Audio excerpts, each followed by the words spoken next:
Yo squad, it's Captain here on a Saturday to give you a weekly review of Bleach. You know what, I don't put my chapter reviews out late for fun, because chapters come out on like, weird and dodgy days. You don't know if they're going to come out on Wednesday, you don't know if they're going to come out on Thursday or Friday, you just don't know anymore.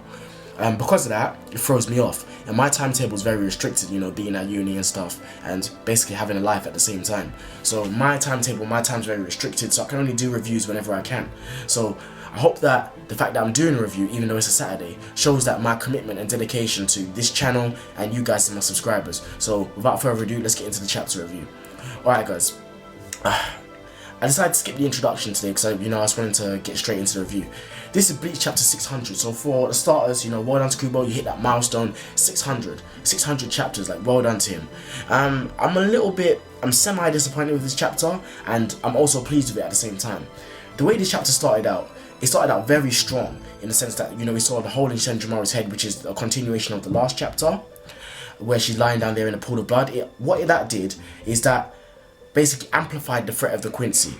It made them seem like more of a credible threat. Even though they have proven themselves to be a credible threat throughout this entire arc, it amplified that even more so. For the simple fact that, they're able to, that an elite Stone Ritter is able to take out a royal guard member, so basically the strongest of the strongest Soul Reapers, in one shot, in one attack. Just one shot at her. And although it's my fate, that was my favourite of the royal guard, I'm not going to be biased and be like, oh yeah, it's a crap chapter. It was a crap chapter because it began with her seeing her in a pool of blood. I don't work like that. But what I didn't like about this chapter is the fact that we found out that basically Senjumaru didn't die and it was a hoax. Yes, we know that with Kubo, he does like tease deaths and whatnot, but then when you have a character's head get like blown off, or a character's get a hole blown through their chest, like these are organs and like vital organs that have been removed. This should be like instant death. So it doesn't add up when that character is like, still alive afterwards. In the case of what happened with Byakuya, where he was like basically, he was more or less a bloodstain on the wall several chapters ago, obviously, and even his Zanpakuto faded. I don't like that Kubo teases deaths like that. I think the series would have more of an impact if important characters such as Senjumaru, Byakuya, and the likes of that, and characters of that caliber and that status did die and were taken out. Obviously, I like the characters and I want to see them do more. And obviously people are saying that, oh yeah, he can't kill them because he didn't see their Shikai and Bankai.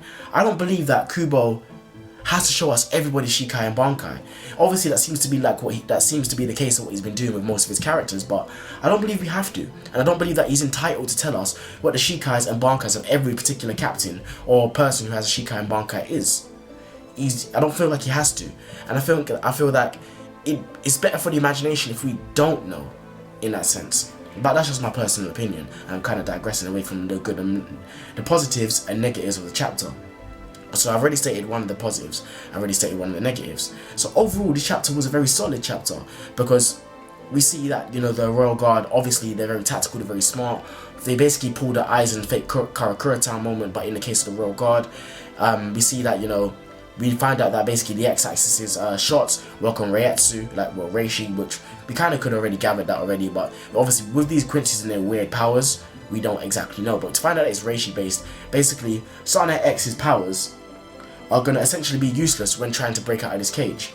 Obviously, we don't know if Starlight M, the Miracle, or Starlight C is going to be able to do something about that, or even Askin for that matter. And I'm hoping to see in the next chapter, I'm hoping to see some epic battles. I'm hoping to see Askin get into the mix, because we've always wondered for the longest time what's his like his tactics in battle, what's his battle strategy, what's his final holy form, all of that business.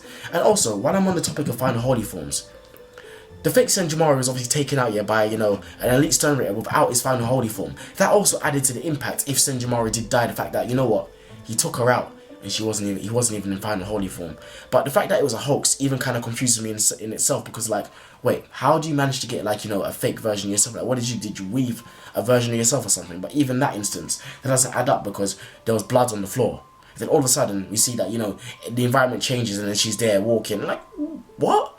That was kind of confusing, and that wasn't explained very well. And I think Kubo could have done a better job in explaining basically exactly what the heck happened to the audience without, Zero Division explaining exactly what's going on. And that's another thing that happened in this chapter that I'd like Kubo to get out of the habit of doing. He has the character explain their powers and abilities or the situation to the enemy for the sake of the reader.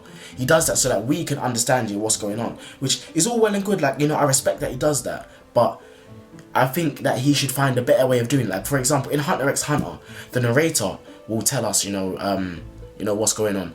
Yeah, that's not always the best thing to do, but it's better than the hero or the other character, whatever, basically telling the opponent exactly what their power is, so they can come up with a method how to counter it, which is something that happened in previous chapters and throughout this entire series, which is one of the things I don't like about the series of Bleach and this particular chapter. So it's another negative. So this review is not, I'm not saying that this chapter was a bad chapter. It was a good chapter. It was a solid chapter, and it helps build up for anticipation in the sense that where we see Oetsu Nimaya comes down into this cage with this massive like kind of fish tank looking thing on his back, pulls out a Zanpakuto and tells all 4 of the elite Stone Ritter to come at him at once. And I thought that was just, yo, Oetsu, please.